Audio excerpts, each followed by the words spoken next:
I was granddragging in the state of Tennessee.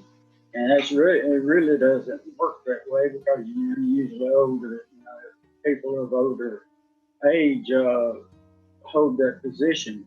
But I heard about Darrell when I was inside the movement. I heard what he was doing, trying to convert, or not convert, but help people get out of the movement, white supremacist movement.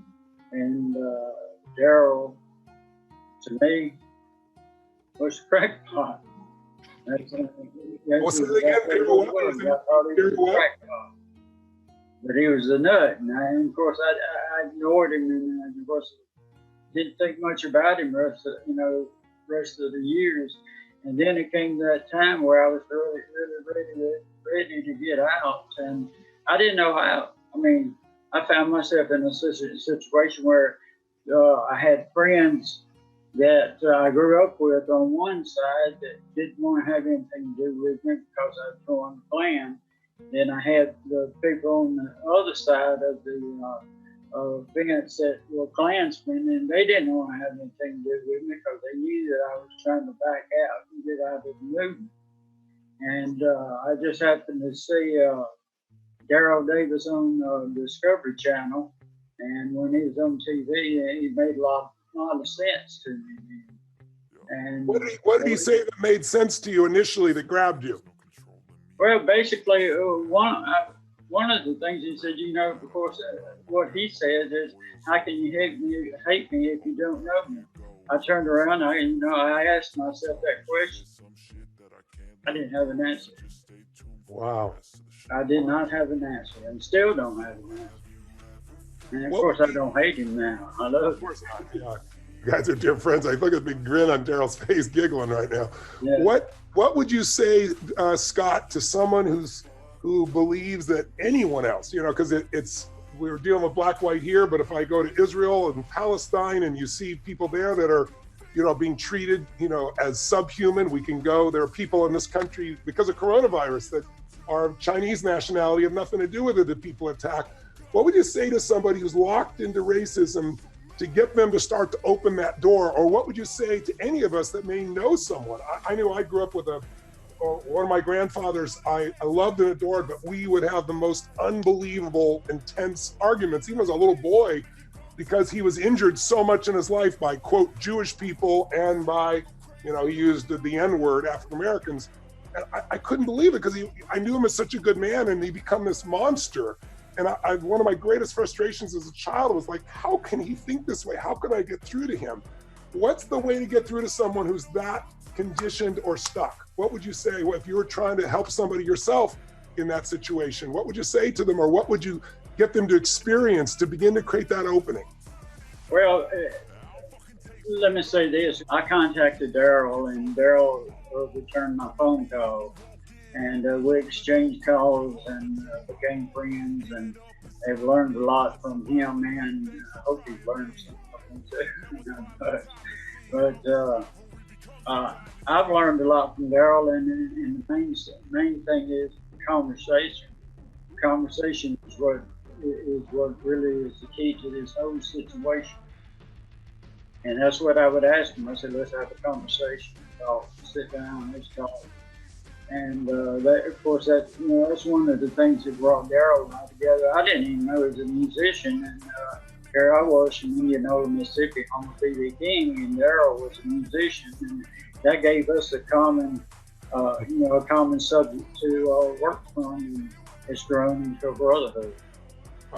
It's the music that's the language of the soul, of the heart, goes across all colors, all backgrounds. Music does a lot. Music does a lot. People would be really surprised what it does. And of course, he mentioned B.B. King. I will say that B.B. King did more for racial relations in Mississippi Delta than he knows. I was honored to appear with Darrell in Atlanta, Georgia, at the Martin Luther King Center in January of both years, and I was very honored and emotionally so. I was able to apologize to Bernice King for the things that I had done and said about her father. I said a lot of awful things. I'd like to apologize to Mr. Martin Luther King III there. I'd like to apologize to everyone on the panel, because I'm grateful, very grateful that I'm not the same person I am today that I was then. It's been a good God bless. Scott, thank you for that. And I've even though I've not done those things, I still apologize to all of you men and women for all that you've gone through on behalf of anyone that's ever harmed you or harmed those you love. This has been a beautiful experience that's the beginning, not the end of action. That's what this is all about. Scott, thank you for your actions. It's great to think differently, have a change of heart, but you've acted on it and you've done good and you're beginning to continue to do good. So thank you for that. Last but not least, Dr. Michael Beckwith, who, by the way, look at this gorgeous man. What you've done with Agape and what you've done with your life to serve people is truly extraordinary. You're a unifier. That's one of the reasons why I wanted you here in this slot here was not making you last. It's just I know what your heart is and your soul's about. So tell us, where do you see we are? What has helped you to bring people together from all religions, all races, all backgrounds? What's your secret? What's the secret sauce there?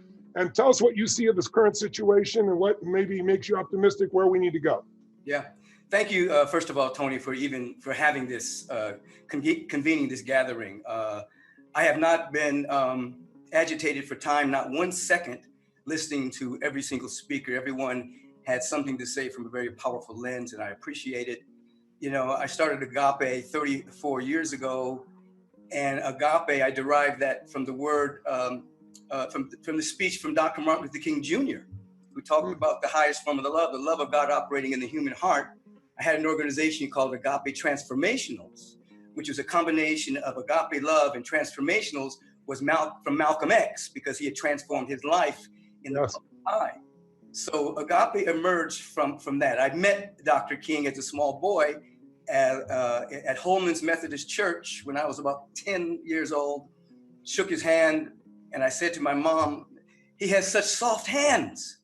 And she said, baby, he does a different kind of work. And so I've been influenced. And Dr. Martin Luther King III, we're very good friends. I work with him and his family.